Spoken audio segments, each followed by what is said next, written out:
Welcome to the Rise to the Challenge podcast. Joined today, she's a real estate agent, entrepreneur, and author. It's Karina Pacific. How are you doing today, Karina? Hi, Alex. How are you? I'm doing good. We're so excited to have you on the show to talk about your rise to the challenge. What we like to do with all of our guests is go right to the beginning, talk about where you're from and what were you involved in growing up.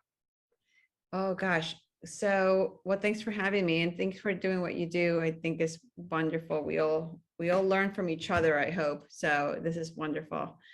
I was born and raised in Mexico, and I was raised by a single mom, very reticent, just mom that just worked hard, but she was never really a mother figure. She was more of a sort of keeper. I was fatherless, early abandoned. And I just pretty much just fended for myself all of my first 12 years of my life in Mexico. And I'm very blessed and glad that I was raised there because it gave me a lot of culture, a lot of humble beginnings, and it sort of gives you grit and ability to really not take much for granted. And 12, we spent a couple of years in Texas. And after that, we came to Los Angeles, where I went to high school and all kinds of different school after that. And mom and in realtor and all that good stuff. Yeah. Growing up in Mexico, is there something in the culture that you kind of utilize today, or some kind of skill or some kind of message that was brought to you? So from the culture itself is very colorful. So it just celebrate a lot. My mother was not a really great mother, but what she did do is celebrate my birthday every year in a very big way.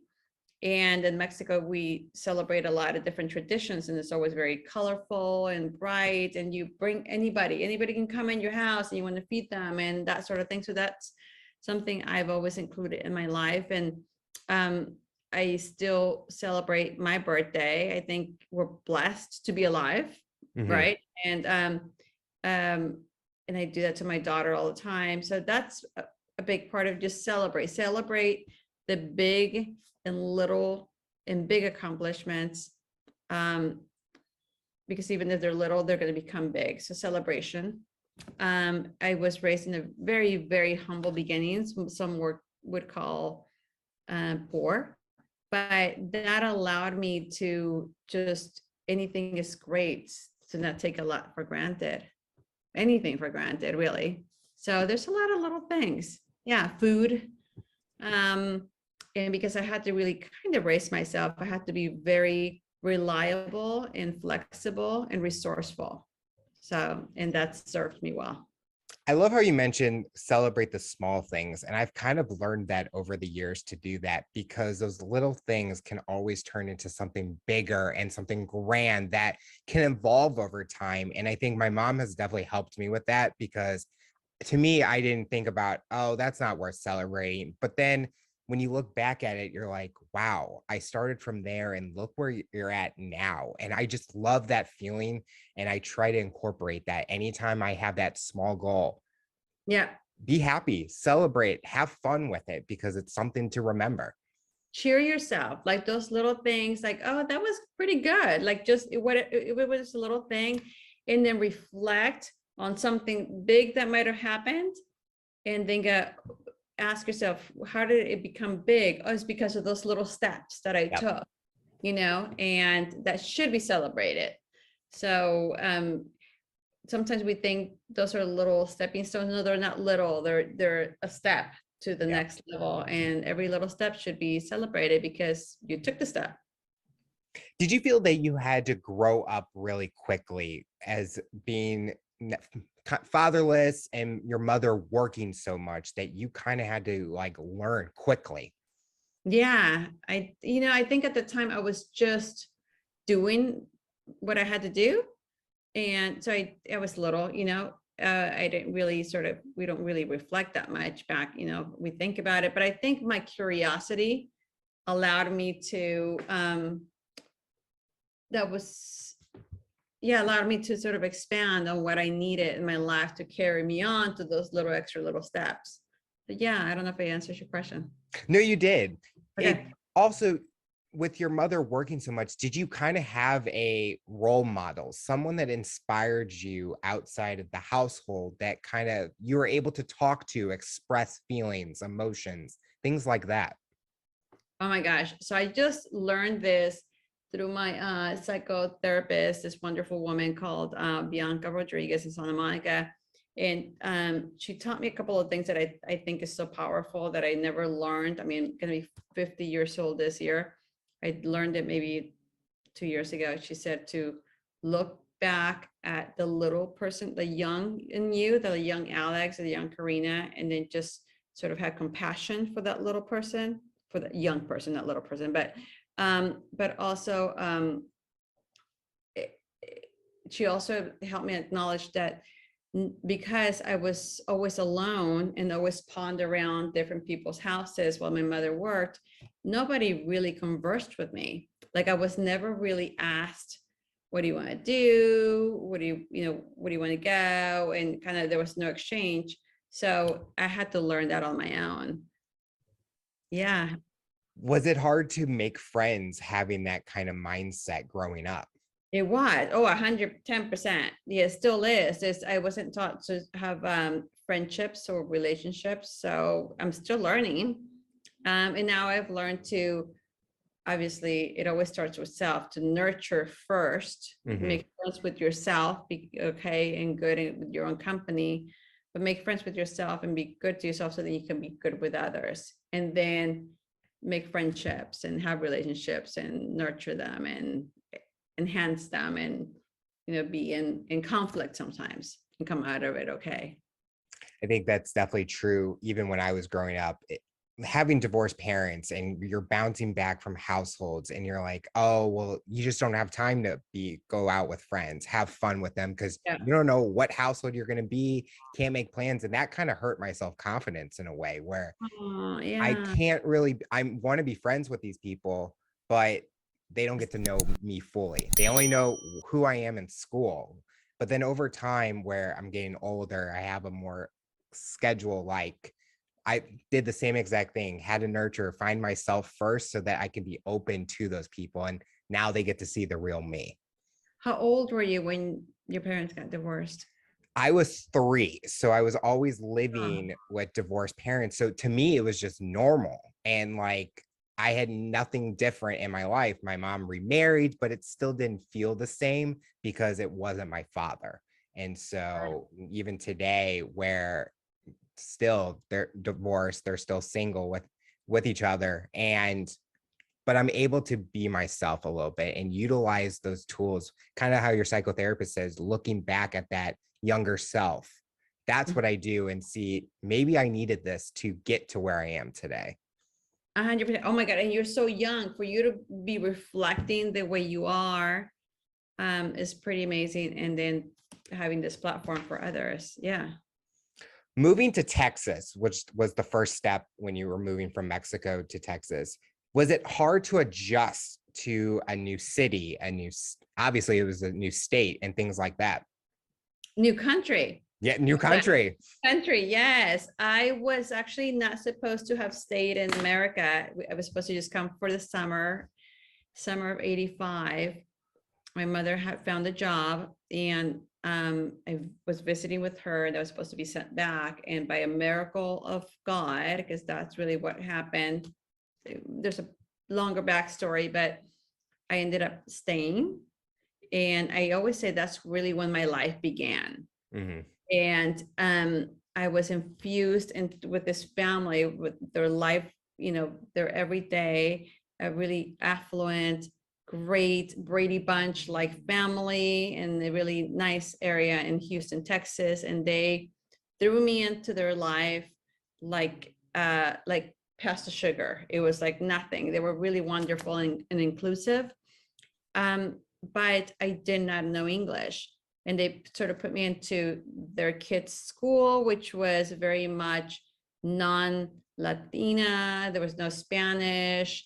There were a few African Americans, a few, other cultures, Latinos, but it was, I really had to just rise. I had to just keep up and learn the language. But it was wonderful. And it just, they gave me an instrument. Every kid in this family plays an instrument. They gave me a flute, and there's, those beautiful silver flutes. And it was like, this is complicated. What is happening? But when you're young, you're little, and you see like this beautiful country, as complicated as it is, it is still is a place where you can still shine and rise. Are you still able to play the flute? Little. I had to during COVID. I took classes back up to refresh my memory, and I want to go back to and conquer it again, because it's really nice to wire the mind, the brain in that different way. So mathematical, Definitely, with playing an instrument, you just learn so much in how you're able to adapt, like playing a note, trying to hit that note first try all the time, and just using brain memory to play an instrument. It's a lot of fun. It's a lot of fun, but it's hard. I gotta tell you that Yeah. when you get to certain notes, which is almost the same note as the bottom notes, and it's tough. It's tough. It's a calculation. It's very different, which during the training and when I'm practicing is frustrating, but the time that you take for that musically, what it does for our mind, I come out of it elevated. Yes. Yeah. As you're getting older, sometimes we're asked that fun question: what's our dream job? Did you have an idea of what a dream job would be for you? I didn't. I was just existing for a long time. Yes. So I did not. I always in the back of my mind had real estate in this sort of back way, not really with a big plan, but just real estate, because my mother worked a lot, and she was great, and that's honorable. She taught me work ethic by just watching her. She and through her work, she was able to buy a duplex in Mexico, and we lived in one unit, and then she rented the other, and she was able to sort of, with the income of that, supplement. And then she's now back home to Mexico, and she's living in the fruit of her labor. She rented this whole time, collected rent, and then now she gets to retire and just relax. So it taught me about what the investment of ownership is, and if you take care of it, of course. So Yeah. that was the first exposure of real estate and kind of Yes. the investing product, Yeah. kind of getting yourself prepared for the future. It was, and just seeing her work for it and have such pride in her achievement of owning land. She was a single mom in Mexico, which is rare. She was one of the few ones in her big family to own her own property as a single mom with an only child, which was rare back in the day. And then her be able to keep it and then go back to it and enjoy it as it should be enjoyed. Was that something you wanted to kind of follow in her footstep as an entrepreneur, and kind of not like replicate it, but kind of have that drive, that determination to go for it, follow your dreams and passions? I think I had that for me, the entrepreneur spirit, and by watching or just seeing her, she was definitely a baller between her family, just kind of getting things done. Make sure that when we came here, when I was 12, that we came here legally, the right way. She had a great school education. She was not very educated, but she got stuff done. Mhm. So I think that's where a lot of my resourcefulness comes. So you just kind of get it done. You do the best we can. You reach out, you ask for help, whatever it was, but she got it done. Yeah. So I think that's where I got that mindset that if this doesn't work, try something else. Yeah.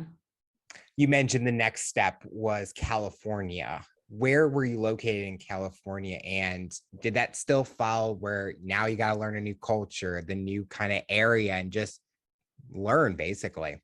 Yeah. So we came to California and well, Los Angeles, and we came to Los Angeles, and I literally felt like I was home. Okay. And many years later, I feel like, oh, this is home. And as I was writing the book, Choosing Magic, I was doing more research, and I kept on asking my mother more because she's not very upfront, just very clear with the stories and in the background and in the past.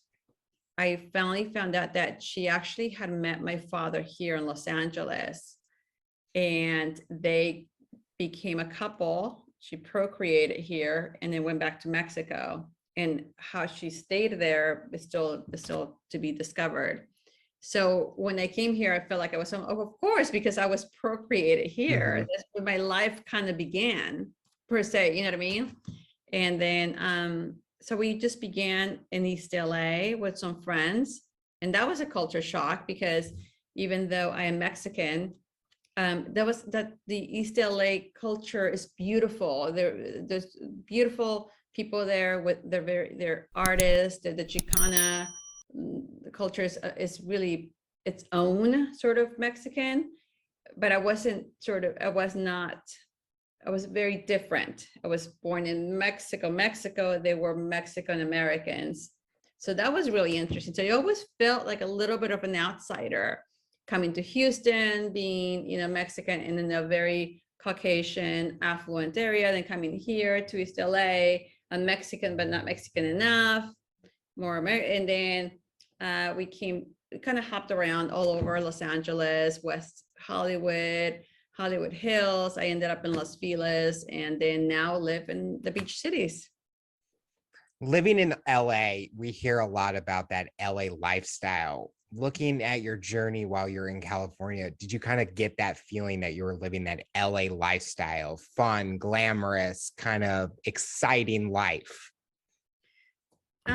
Some of it, most of it, you just kind of do life, you work, you go and explore. There was, a little bit of glamour and partying and clubs and all that good stuff, but that gets old, you know. That gets old and expensive. How about you? Like where you live? Like, is there a sort of an area where you guys go in and play and explore? So definitely, St. Louis is like that hub town with the sports, the aquariums, museums, everything, the parks and things like that. And then even for a job, I had to move to the middle of the state. And I felt like an outsider. I'm like, I'm not from here. I'm such a city guy because I grew up in the city. I was born in the city.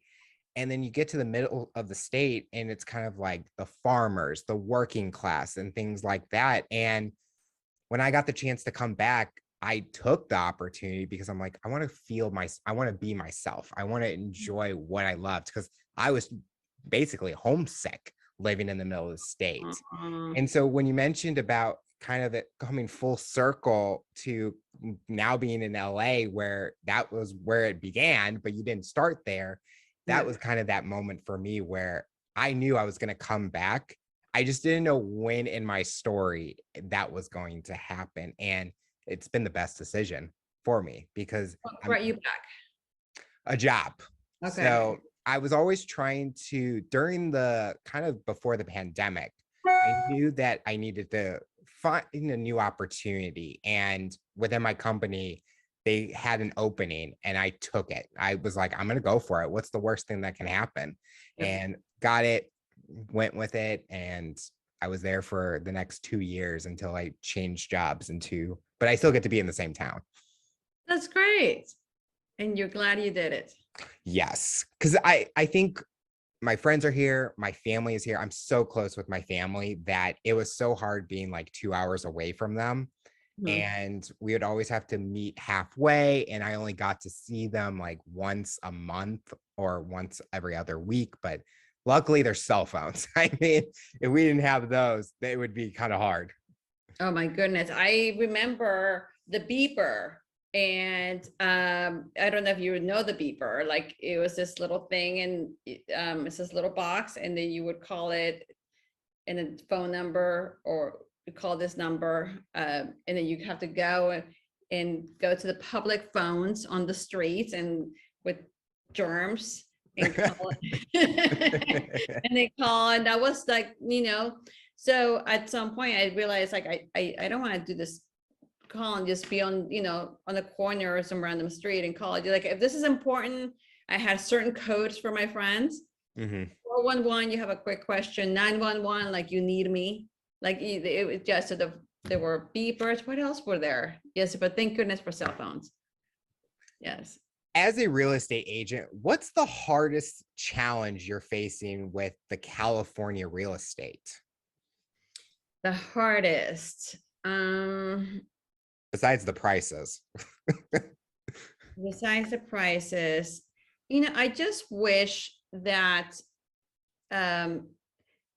good realtors, which I am one of them, and I work in a great office, which we have a great team, great people, professionals, people that actually care about either the buyer, the seller, or the investor, that realtors get a bad rap.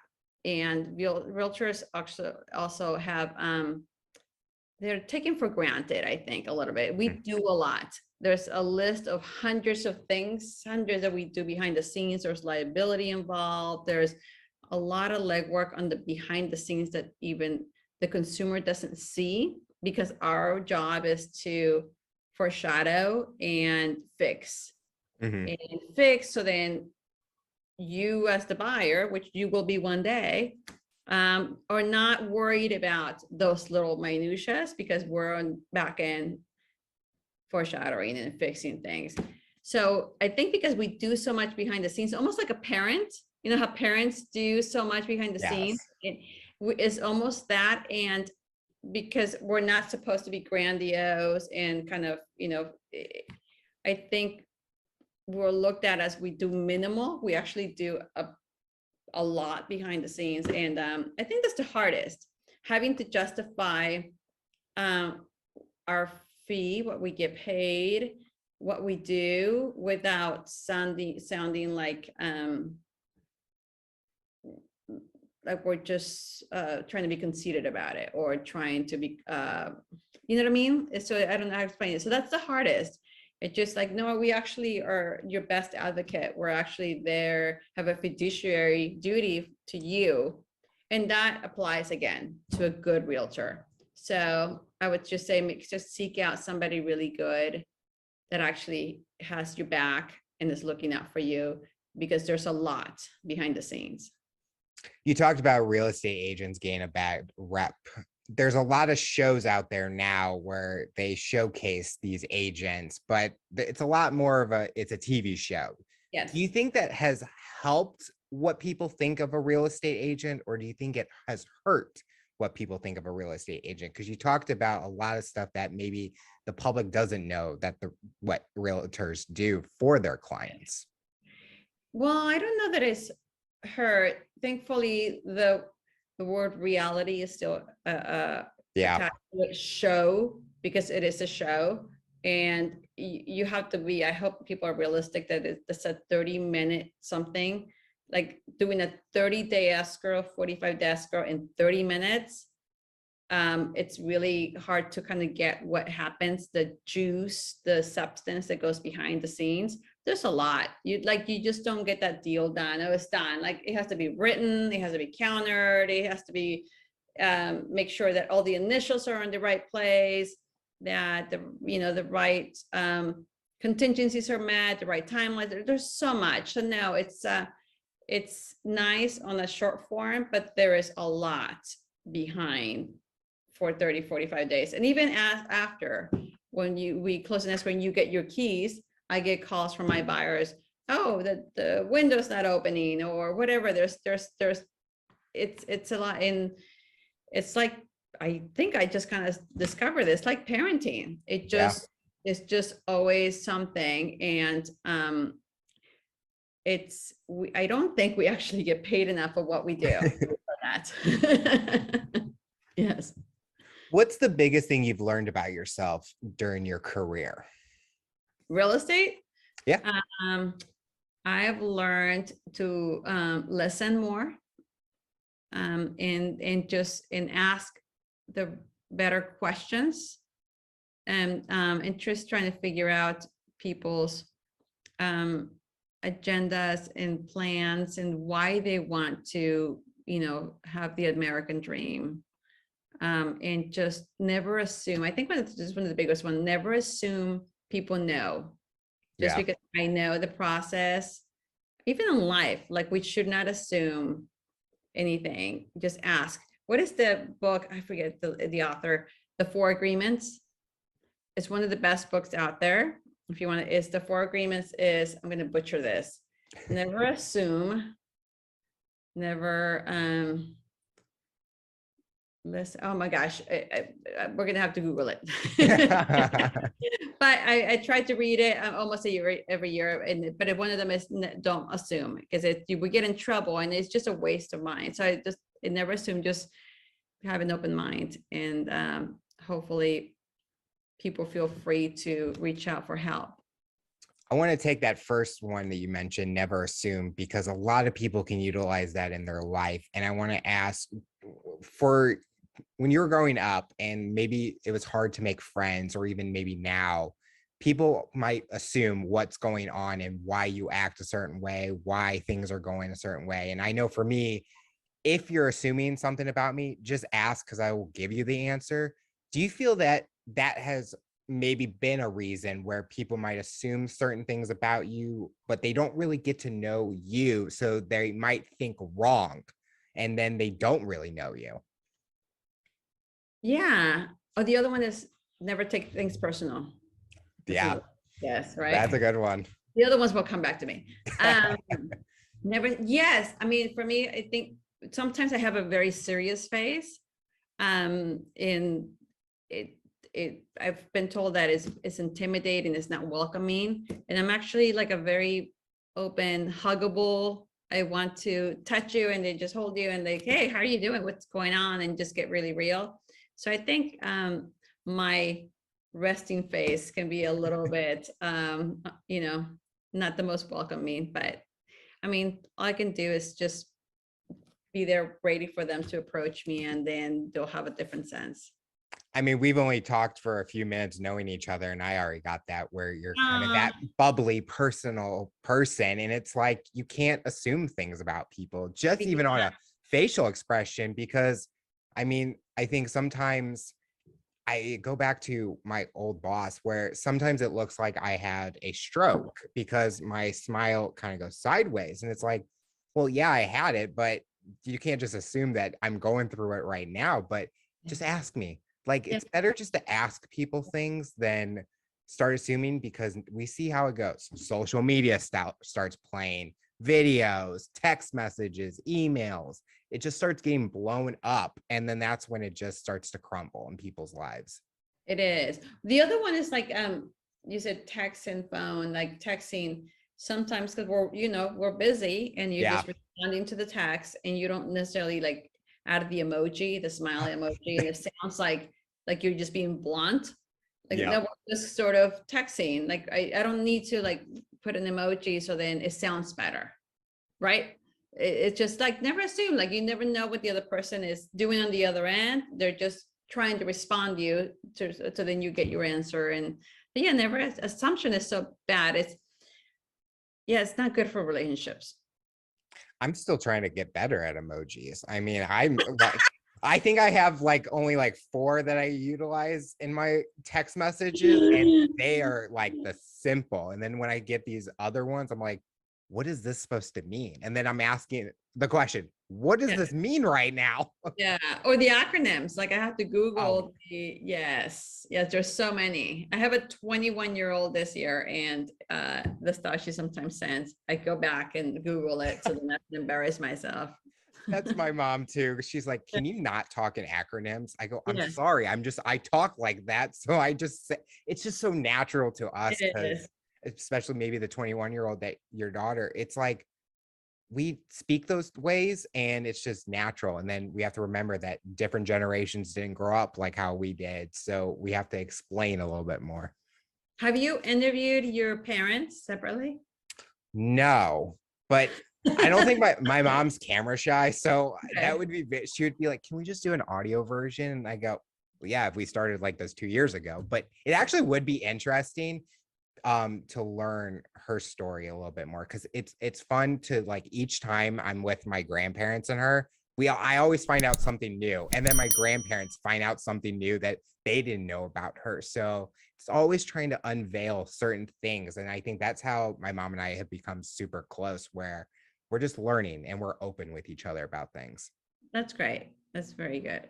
Yeah, that mother-son relationship is very special. You mentioned earlier that you're an author and your book is titled Choosing Magic. Talk about the inspiration of wanting to write, and what's the big message you're hoping listeners learn about reading it? Hmm. Well, it's much like what you're doing right now, that you're putting together, people to share their stories. And because we learn from each other, we learn Yes. from each other's stories. I already grabbed a few nuggets from what you're sharing, but having been raised fatherless, motherless technically, because she was never really around, her family was never really around. So I really fended for myself for 12 years. I stayed curious, and through some mentors that I did, going back to your question, kind of have along the way, all the mentors, what I call heroes, angels and heroes in my life, that never knew they were angels and heroes. They just influenced me without them knowing, because we show each other's actions, and sometimes I've learned from people without them knowing they were teaching me, Mm-hmm. because we're watching each other. So I wrote the book because I changed my story by watching other people, by staying curious, but mainly by reading memoirs and biographies. And at some point in my early 20s, which I said in the book, I kind of hit bottom. I just kind of had raised myself, and then went through a lot of toxic relationships.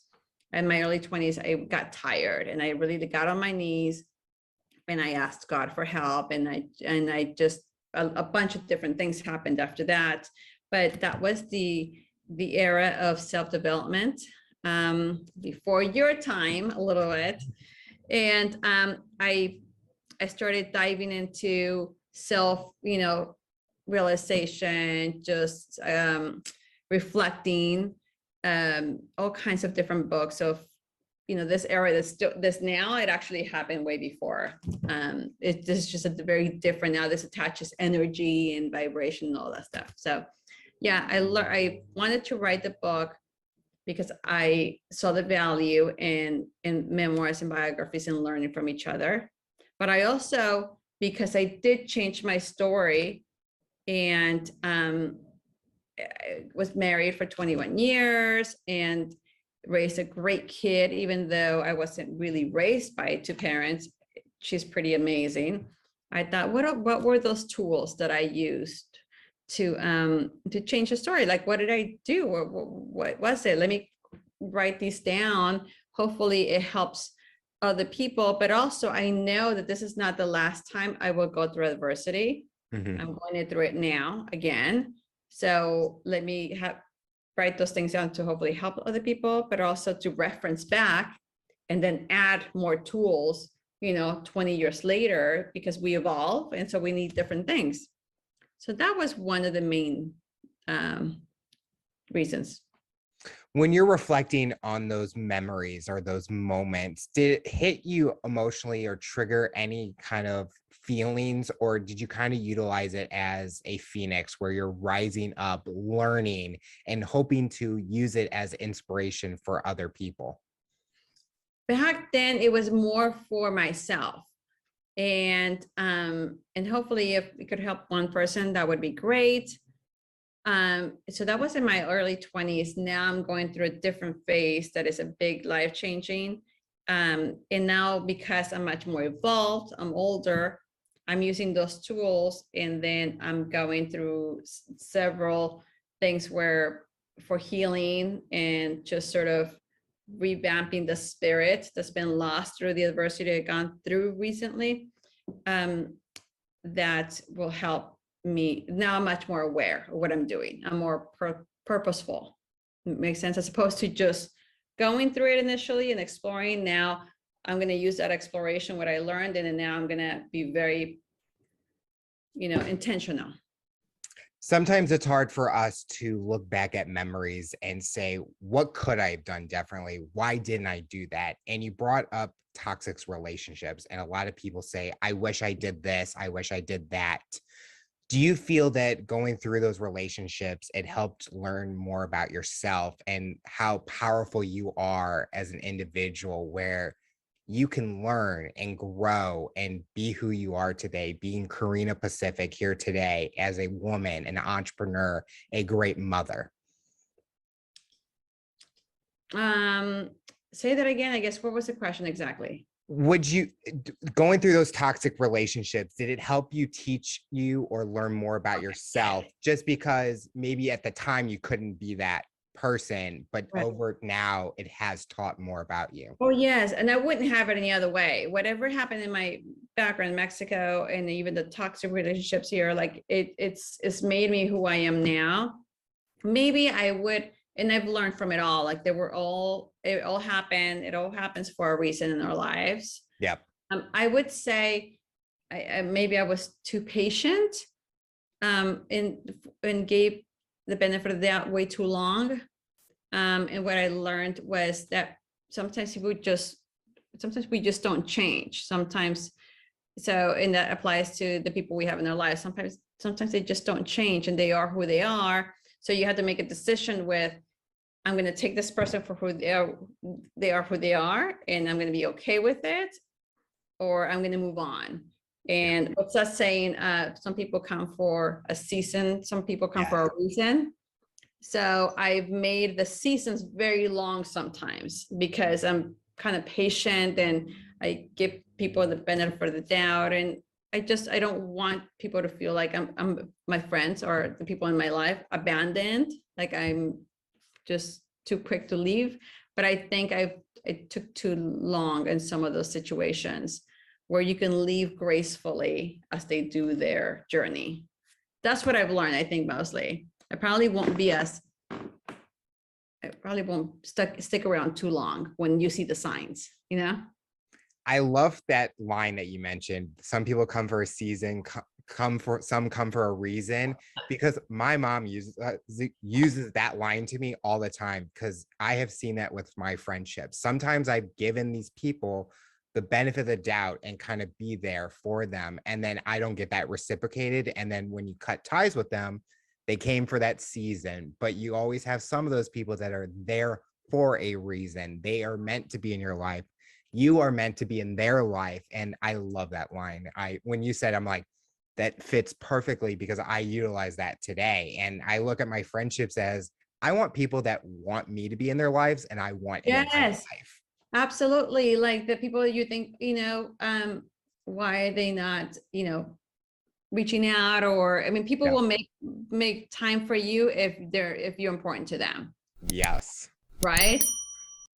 Even at my age, I'm feeling like, oh no, like, I guess I'm not that I'm not important to them. It's just, I'm not a priority. And you want to have people in your life that make you, that they feel that you're important enough to reach out, and important enough to make you part of their lives and ask you, how are you doing? What's going on? Let's go have fun, or let's get in a deep conversation. Like, it doesn't, Especially the ones where they know something big has happened in your life, and they kind of ask you, how is that moment going for you? Because there's times where I'm like, why are my friends asking how I'm doing? And because of something that I've gone through, like, do they forget? Do they just not care?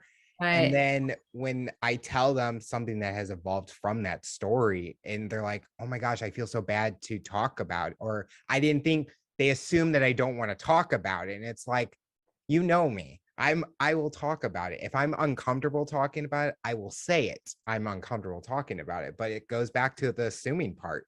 I was gonna say, it goes back to the swinging part. I was having a conversation with a dear friend, and we're talking about a mutual friend. Oh yes, I've been thinking about, this mutual friend. like, well, call them, Yep. because you never know how it's going to lift their spirits.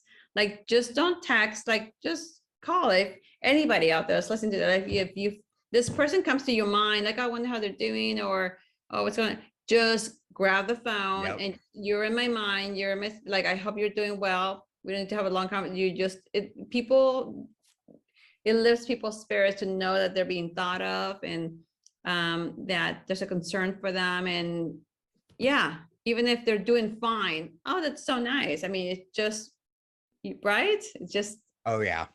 yeah. Don't, I mean, I was looking at this front, like, don't just think about it. Like, actually, it's Just in your, do it. just do it. It's energetically in you. Let it out of your system and give the good energy to the other person and call. Just thinking of you. Hope you're well. Looking at the future, do you have any fun goals or something fun that you're hoping to accomplish in the next few years? Fun. Well, a ton. I mean, there's fun every day. Right now, I'm trying to master the art of a handstand. Okay. I'm terrified of a handstand and, like, actually standing up, and I mean, and actually on my own, because I feel like I'm going to just fall over. But I feel there's something, a message there, that once I conquer it, and because I'm going through a very big change in my life, that I'll be upside down and I will stand on my own. But even if I fall over, I'll still be okay. I'll still be a little hurt, maybe a little, but I'll get it. So yeah, I think just have fun. I think just have fun in general. I'd like to do more road trips. I'd like to do a nice road trip up California, road trip, the East Coast. So yeah, there's a bunch of little things to do. Travel, go to Europe. Oh, yes. Yes, go eat some pasta. Yeah, That's the only thing you want to do when you go to yeah, Italy. exactly. Oh, there's all kinds of different, maybe skydiving. I'm still thinking over that one. Yeah. How about you? I want to travel. I mean, I'm kind of, it's like bucket list. I always keep adding things to it, but I'm kind of getting there where it's just start local, try Yeah. to go to all these different things and start branching out, especially with gas prices nowadays. So it's not like I just want to travel at far distance, but just branching out. I want to try to hit like every Major League Baseball stadium Yes, that's, because I love baseball and there's so many cool parks, oh my especially in gosh. California. There's a lot. Well, Dodger Stadium's obviously one of the oldest ones. Yes. One of my bucket list is the one in Boston, and then Oh, Chicago. yes. Yes. Those Which are, one in Chicago? which one? Wrigley? Yes. Because I find it's like so old school, and it's like within a neighborhood. Yes. It's so unique. Wrigley Um, was so much fun. You have to go there. I haven't been. No, it's yeah, it'll be fun. I have a little I'm looking at it right now, my little vision board. Do you make vision boards for yourself? It's more like a list more than anything. Okay, nice.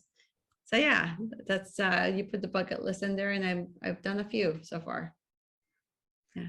For your career, do you see yourself that you're focusing on real estate, or do you ever feel like you're going to venture out into another industry, another field, something to challenge yourself?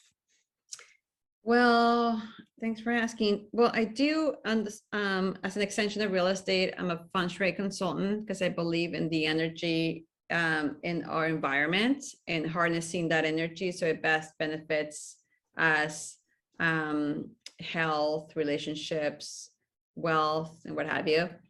So that's what I do sort of on the side as an extension. What else? The book, Choosing Magic. I believe there's, in my gut says there's a story there to be told either in a show, miniseries, or movie. And actually, I just had a call from a friend in the industry who said he's trying to pitch it to just, out there. In the book, my best friend, who is named there, Pilar, she's actually a well-known actress, and she's going to do the voiceover for the book. but also I feel like if there's a show, a movie, or what have you, she will play her role, because her role is that I write about in the book is really fun. She's a very interesting character. She's been a godsend, and when she came in my life, it really changed my life. But so I feel like there's something there to hopefully, there's all these true stories, and we all learn from them. So yeah, I just watched American Underdog. Have you seen it on Hulu? It's a story of a football player. Please watch it. It's such a beautiful movie about a boy who had a dream from when he was little of being a football player, and there were all kinds of things, odds against him. I think also fatherless, raised by a mother, and he became one of the best football players, won accolades, and just a beautiful human being. American Underdog, Hulu. I will definitely be watching that, because I Yeah. love those types of stories because they're so inspiring. Because a Yeah. lot of people will say that they're an underdog and they have been through it and they know how hard it is to get to where they want to be. So hearing other stories like that, they're rising to the challenge. And it really was an underdog. Like especially his age. Like, you have to watch it, and you have to email me and see what you think. The Yes. final question I'll ask you, for someone that's listening to this interview based on your journey and experience, what tips or advice would you give them to overcome obstacles, accomplish their goals, and rise to the challenge? So much. I would say keep believing in you. You're worthy, you're important. There's a reason why you are alive. Just pat yourself in the back for every little teeny accomplishment to the big one, and stay curious. And just don't let anybody steal your spirit, your believing spirit. Just keep believing, even if people don't. Just gracefully say okay, and they just keep believing in you, and that spark, and that thing, that grit, and keep going. Karina, Yeah. I want to thank you so much for coming on the show and talking about your rise to the challenge. You're inspiring so many people, and we're excited to see what the future looks like for you.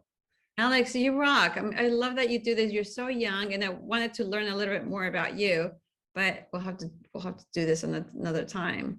Definitely, you never know. A part 2 might come out. I know. So great. No, thank you for doing this. I admire you. This is good for you. And I hope, I'm sure you're, through this, you're touching many people's stories by being a vehicle through it.